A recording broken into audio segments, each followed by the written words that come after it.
Been with Stephanie for a little over 3 years. More or less relationship is good. She tends to be way overdramatic when we fight, which isn't often. But I can usually talk her down and things work out.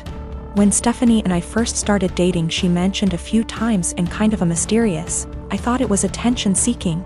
Still do, way that she had some kind of mental illness or mental health struggle.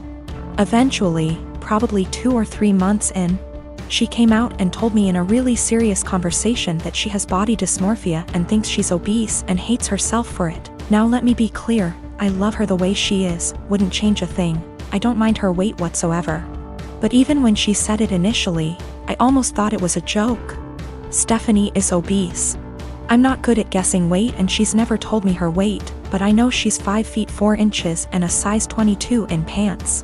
She's by all standards obese. I don't mind it at all. I'm attracted to her. I think she's beautiful. I would never ask her to change a thing. It didn't come up again for a while, but last fall she took a psychology course for her college degree and they talked about mental illness, and it came back up.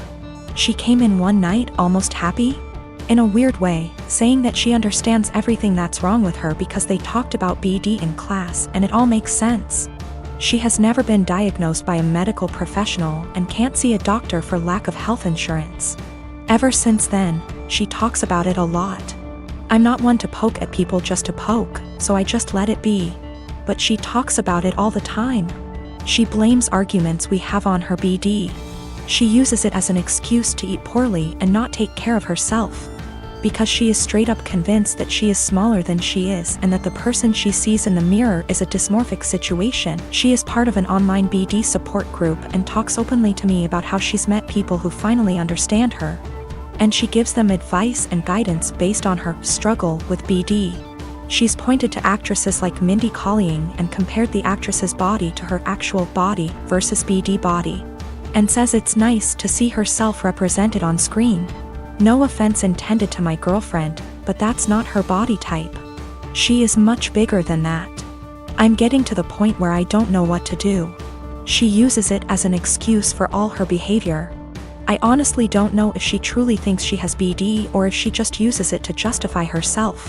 When we first moved in together, she would cover all the sizes on the tags of her clothes with Sharpie so I wouldn't see them. She's since stopped doing that, or only does it when she remembers. But it made me think she might be aware of her size and just tries to pretend she has BD so no one can talk to her about it. I know this is a weird situation. I'd like to get her or us into counseling, but she doesn't have insurance and goes to a community college that doesn't offer student mental health services.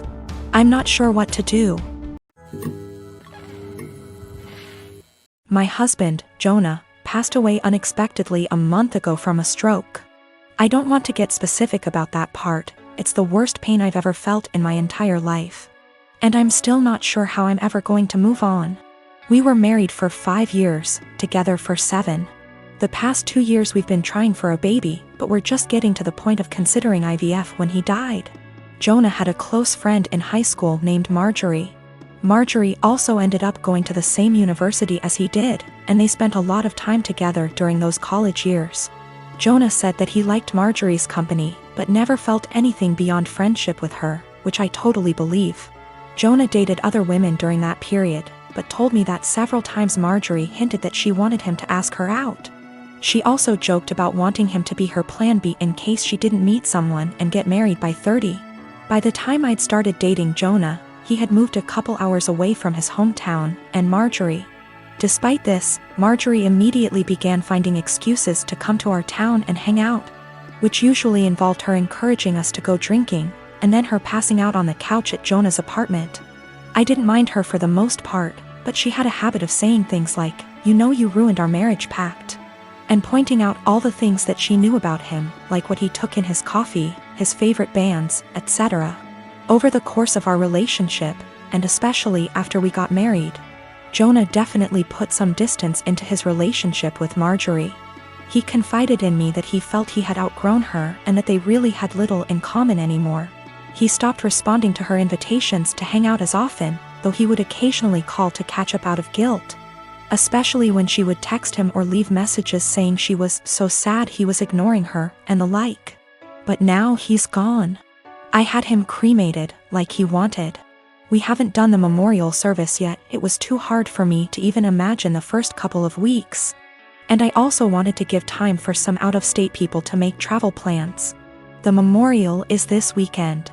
However, 2 weeks ago, I received an email from Marjorie sent to around 60 people, including Jonah's family, saying that she was holding a memorial service for Jonah in the town where they grew up, the day before his memorial here.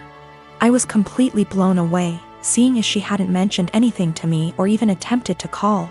Along with the details, the email said that she was planning the memorial in light of the fact that no other service had yet been held in his memory, and he deserved to be laid to rest with honor. For the record, she was invited to the memorial, which I've been planning, and knew it was happening. I called her, of course, and told her that while I appreciated her willingness to help with Jonah's goodbye, I was already planning a service for him that would involve all of his family and friends. She immediately went on the defensive, and said that she had only started to plan a service when she realized I wasn't willing to do it in a timely manner. I told her that the timing wasn't her choice to make, but that if she wanted to have a memorial of some kind, to please just add on the invitation that his official memorial was going to be held this weekend. She said fine. I sent a message to all of Jonah's invited friends and family to make sure that they knew the real service, with both of our families, was going to be here, and then just washed my hands of the whole thing. This week I received a message on Facebook from Jonah's cousin, saying that Marjorie, who has apparently blocked me on Facebook, created an event for Jonah's official memorial service, her memorial, and invited everyone she possibly could. I've been getting blown up with emails asking which day the memorial is, and where. I'm honestly furious. I don't have the emotional energy to deal with this. I ended up putting a post up on my wall, reiterating the date of his service here, and asking people to please share it. Thankfully, I think the older members of the family don't use Facebook or email very often, so most of them haven't been confused, but a lot of people now think that Marjorie's service is the real one. I called Marjorie again, asking her to add an addendum to her event saying that his actual memorial was going to be here. She told me that Jonah would have wanted it this way, and that if I couldn't appreciate her efforts, I wasn't invited to say goodbye to Jonah. I told her that was fine, seeing as I'd already said goodbye to Jonah when I held him as he died. She hung up. Apparently she's now spreading information to her mutual friends with Jonah, saying that he was planning on leaving me because I wasn't able to conceive. She also said that we had approached her to carry a baby for us, all absolute lies. His cousin sent me a screenshot of a text where she said that Jonah always thought we would have the cutest baby together, and that angry widow doesn't understand how much he wants children. I'm at a loss as to what to do. I don't care what she says about me, but she's now tarnishing my husband's memory, especially saying that he wanted to divorce. Jonah would never have left me, and anyone that knows him at all knows that we were committed to each other above all else. I need to figure out how to tell this woman to off without encouraging her to spread more lies. And I also want to just forget the whole thing and crawl in bed and never get up again. My twin sister, May, and I are identical. At the end of our first year of college, I was in a car accident, and I ended up with a facial scar and major trauma. I started seeing a therapist because of the nightmares and the fact that I was panicking any time I got into a car. That led to me realizing there were some deeper issues, which we worked on. As part of that work, I got a physical. Started working with a dietitian to fix my diet and the smorgasbord of vitamin deficiencies it caused. I started working out, strength training 3 days and sprints or hit on 3, with our older sis. By the end of our first year of college, we had each gained about 30 pounds. By the end of the next year, I had lost half of it, but I was smaller at 134 pounds than my previous 120 because of the muscle mass. And that's been my size for the past half-decade. I found a new beautician, and she gave me long layers to make my natural curls be curls instead of waves of frizz. I always wanted but that my old one said would look bad and refused. I stopped bleaching it and let it go its natural dark blonde / light brown. I stopped spray tanning. Again, that's been my look for the past 5 years. I live in a rural area, and the internet isn't great. Things like FaceTime just aren't options, and I can't post a lot of pics on social media //C of it. This is relevant because a big issue is that May didn't see me over the quarantine. We talked on the phone a couple times a week, but it mostly revolved around her wedding planning. She got engaged before the Rona put us on lockdown. I wasn't her mo, so mostly I was being told decisions, not involved in the process. When it came to the bridesmaids' dresses, May sent our sister, SIL, and me a link and told us to get it in our size. Same with hair and makeup, but we had to arrange for a beautician because May's wouldn't do more than 4. And she wanted her friends at the appointment with her. Except she didn't do a bachelorette party with us, she did with her friends, or rehearsal dinner. So May didn't see any of us until the start of the wedding. She was livid. Apparently, she thought we would have stopped working out because of the Rona, even though we did it at home. Or that we would have stopped when she announced her engagement, so we didn't upstage her. She was mad because I didn't try to hide my scar and didn't tan, thought it would be implied. She made several snide remarks before throwing a drunk temper tantrum at the reception, basically accusing the 3 of us.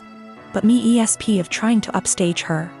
I don't have that excuse //C. I was a DD so sober, but I, quite famously, have a low tolerance for angry or crying drunks. I told her, if you're so insecure, you should have got off your ass instead of expecting us to lay on ours to make yours look better. It only got worse. Our family is on my side //C. I didn't start it or do anything. But his family and her friends are giving me shit. I am a 28 years old female was named after a really obscure character from Greek mythology. My preferred nickname is taken from the end of my name. I always introduce myself with I'm my name, but you can call me nickname. None of my co-workers in the small business we work for have ever had a problem with this before, until Megan, the niece of Jeff, one of the 2 owners, was hired. Jeff and Dave co-own the business, but Dave does the actual day-to-day running of the business. I introduced myself and my nickname as usual, but she immediately said that Bessie, not the actual name, would be a better nickname because it comes from the beginning of my name and that she liked it better. I told her I really didn't like that nickname and wouldn't answer to it and asked her to please not call me Bessie, but she insisted that it was so much prettier and that I just needed to get used to it. For the next 2 months she tried to call me Bessie, but I completely ignored her whenever she addressed me that way. Even when I knew she really needed help with something. She would call my desk phone and say, "Hey, Bessie," I would reply, "You have the wrong number, there's no Bessie here," and hang up. She then tried to get some of the employees outside the office to start calling me Bessie, but I quickly shut that down. I usually finish my work early and help them with a lot of tedious little things that aren't part of my job description, and threatened to stop helping them unless they used my preferred nickname. Friday she decided she was going to get me to respond to Bessie no matter what. We have an open office design but are at opposite ends. She started calling out Bessie in a sing-song voiceover and over again to try and annoy me enough to respond. Other coworkers got annoyed, most telling her to stop and one Lisa telling me to just let her call me Bessie already. I refused and she kept calling out Bessie louder and louder, until Dave barged in. He'd been on a conference call with an important client and could hear her yelling from his office down the hall. He told her to be quiet and that if she called me Bessie one more time, he'd write her up and dock her pay. Later, Megan cornered me in the break room, called me in for getting her in trouble and called me Bessie again for good measure just as Dave was walking in to heat up his lunch. He gave her a stern look and said, "I warned you." Then he walked to HR to have her written up. Lisa is saying I'm the for never helping Megan and that, if I had been nicer or hadn't fought her so hard on the nickname, she probably would have given up on it a while ago, but because I made such a big deal out of it, it became a challenge.